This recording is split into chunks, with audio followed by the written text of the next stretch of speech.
আজ আমি এক্সপ্লোর করব ঢাকা শহরের সবথেকে জনপ্রিয় ও দর্শনীয় স্থান লালবাগ কেল্লা।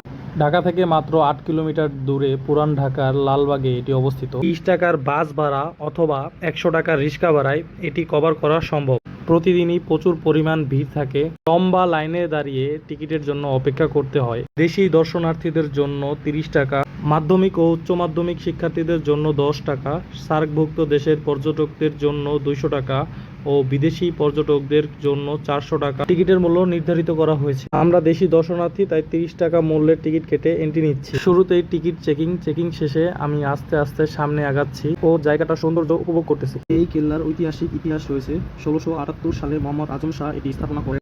এটি পরিবিবির সমাধি বা কবর। পরিবিবি ছিলেন মোহাম্মদ আজম শাহের একমাত্র নাতনি। আমি এখন আছি কেল্লার পিছনের দক্ষিণ পাশের উঁচু স্থানে। এখান থেকে খুবই সুন্দরভাবে কেল্লার চোখ ধাঁধানো সৌন্দর্য উপভোগ করতেছি। সবাই এই দক্ষিণ পাশে আসে ও ফটো সেশন করে। ফটো সেশনের জন্য সবথেকে সুন্দর স্থান এটি। এখন আমি কেল্লার পিছনের দিকের পূর্ব পাশে যাব।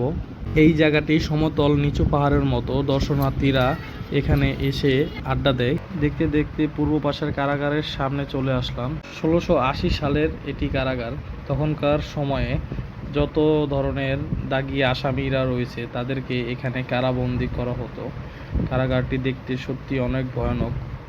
তখনকার সময়ে মোগলরা যে কতটা নির্দয়ী ও নৃশংস ছিল তা এই জেলখানাটি দেখলেই বোঝা যায়। ঘোরাঘুরি করতে করতে এখন কেল্লার মিউজিয়ামে যাব। মিউজিয়ামের সামনে আসলাম ও মিউজিয়ামের ভিতরে এন্ট্রি নিলাম। এন্ট্রি নেওয়ার সাথে সাথে ভিতরে এসে দেখি এটি শায়েস্তা খানের বাসভবন ও দরবার হল। বর্তমানে এটি লালবাগ কেল্লা জাদুঘর হিসেবে পরিচিত। পোড়ামাটির ইট, চুনা পাথর ও মার্বেল টাইলস দ্বারা গঠিত ওই আমলের এই জাদুঘর। কেল্লার দর্শনার্থী যারা আছে তারা সবাই একবারের জন্য হলেও এই জাদুঘরটি ঘুরে যায়, কারণ কেল্লার এই জাদুঘরে এন্ট্রি নিতে কোনো এক্সট্রা পয়সা দিতে হয় না। জাদুঘরের এই ঘরে একটা এলইডি টিভি রয়েছে যার মাধ্যমে পুরো কেল্লার সৌন্দর্য ফুটিয়ে তোলা হয়। দেখতে দেখতে কেল্লার সবকিছুই কম বেশি করে ঘুরে ফেললাম।